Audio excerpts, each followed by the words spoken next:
Have you ever wondered about the journey your food took before it landed on your plate? We often take for granted the everyday foods we consume, without pausing to ponder their intriguing pasts.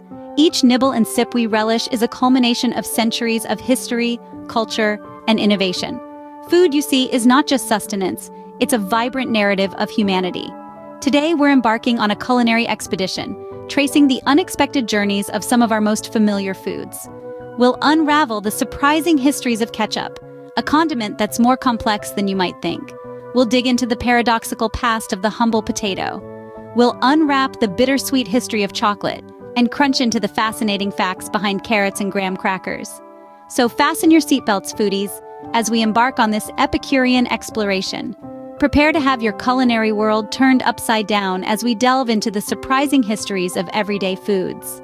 Did you know that the ketchup we know and love today actually originated from a Chinese fish sauce called ketchup? Yes, indeed! The story of ketchup takes us back centuries to China, where it began as a fermented fish sauce known as ketchup. The sauce was a staple for Chinese sailors, who introduced it to the rest of the world during their travels. Fast forward to the 17th century, and the sauce had made its way to Europe.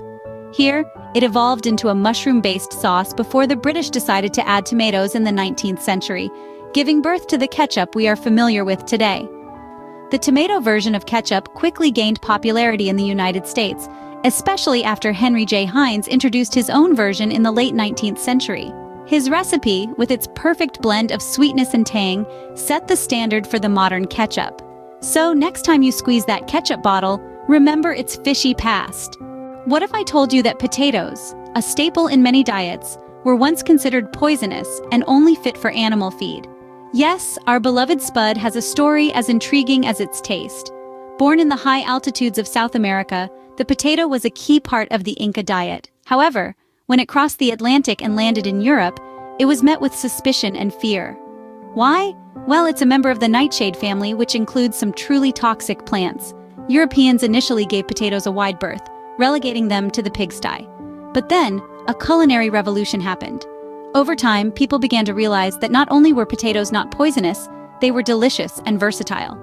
From there, the potato's popularity exploded, and it has since wedged its way into kitchens and hearts across the globe. It's hard to imagine a world without French fries, isn't it? Believe it or not, chocolate, the world's favorite treat, was once a bitter beverage enjoyed by ancient Mesoamericans.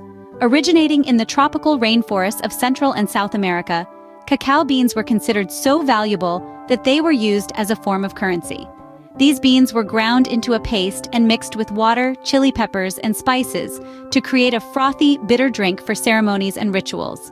But chocolate's journey from bitter to sweet began when Spanish conquistadors brought cacao beans back to Europe in the 16th century. Here, it was sweetened with sugar and served as a luxurious drink among the elite. It wasn't until the 19th century that chocolate was transformed into a solid treat, thanks to the innovation of Joseph Fry, who discovered a method to mold it into the shape we are familiar with today. Next time you bite into a chocolate bar, remember its ancient and bitter roots. Did you know that carrots were not always orange and graham crackers were part of a health movement? Let's take a bite out of history. Carrots, now synonymous with the color orange, were not always so. Originating from Central Asia, our ancestors knew carrots as purple or white root vegetables. It was the Dutch in the 17th century who developed the orange carrot we know today, possibly as a tribute to the House of Orange, their ruling family. Now, let's crumble into the history of graham crackers. Named after Sylvester Graham, a 19th century minister, the crackers were part of a health movement. Graham, a pioneer in dietary reform, believed in a vegetarian diet composed of homemade, unprocessed food. He invented these whole wheat crackers as part of his Graham diet, aiming for a healthier society. As we wrap up, remember that even the most common foods have a story to tell.